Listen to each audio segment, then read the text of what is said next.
On dit très souvent que l'école primaire et secondaire est gratuite au Canada. Pas tout à fait. Dans cette vidéo, je vais vous montrer qu'effectivement, lorsque vous allez inscrire vos enfants à l'école, il va falloir débourser de l'argent et ça peut aller facilement aux environs de 2000 $ par an en ce qui concerne l'école publique et facilement 5000 $ par an en ce qui concerne l'école privée. Alors, est-ce que cela permet de dire que l'école est totalement gratuite au Canada? Vous le saurez rapidement dans cette vidéo.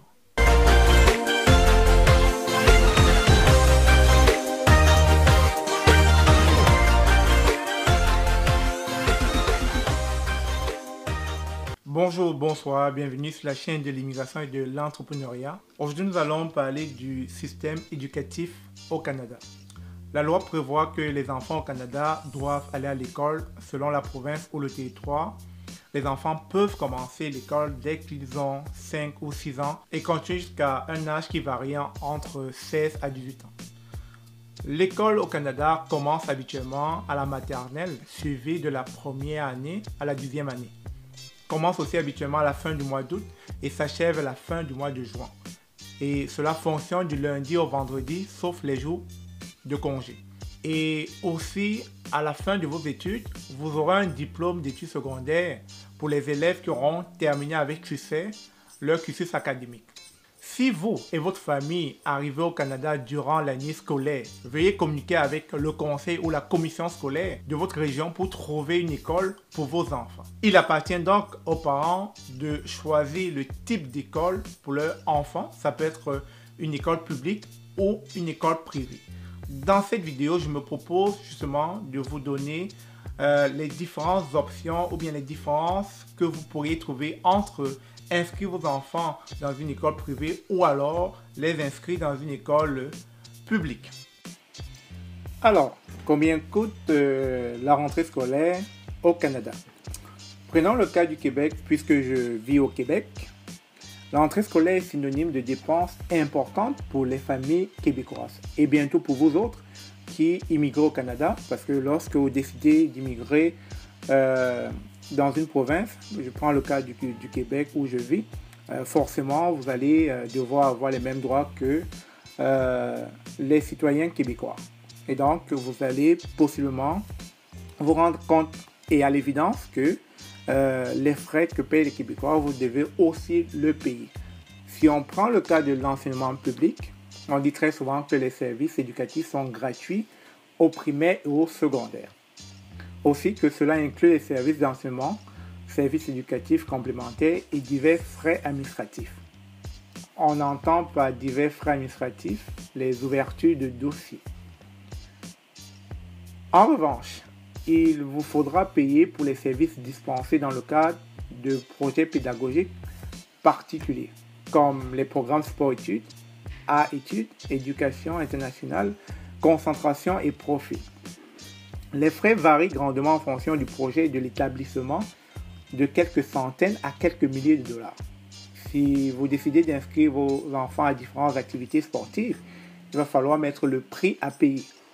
Ensuite, vous avez les manuels scolaires et le matériel didactique.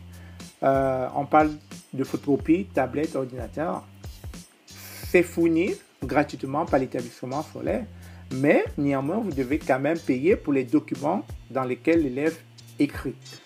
Je vais vous donner un ensemble chiffré de ce que ça peut vous coûter. Vous aurez les fournitures scolaires, vous aurez les uniformes, vous aurez les vêtements d'éducation physique et sportifs, etc., etc. En ce qui concerne le transport scolaire pour l'entrée et la sortie de votre élève, c'est gratuit. En ce qui concerne les frais de service de garde, alors, il faut savoir que jusqu'à ce que l'enfant devienne autonome, lorsque vous allez travailler, il va falloir qu'il reste à l'école. Et pendant le temps où vous êtes au travail, à midi, il va falloir qu'il mange à la cantine de l'établissement, à moins que vous veniez le chercher, ou alors en soirée. Si jamais vous avez un délai de retard, il va falloir que vous veniez occuper votre enfant un peu plus tard. Donc, c'est ce à quoi c'est les frais de service de garde. Et cela vaut 8 $9,35. Vous avez aussi les sorties pédagogiques qui sont gratuites lorsqu'elles sont obligatoires. Et si elles sont facultatives, les frais peuvent varier de quelques dollars, soit $40 en passant.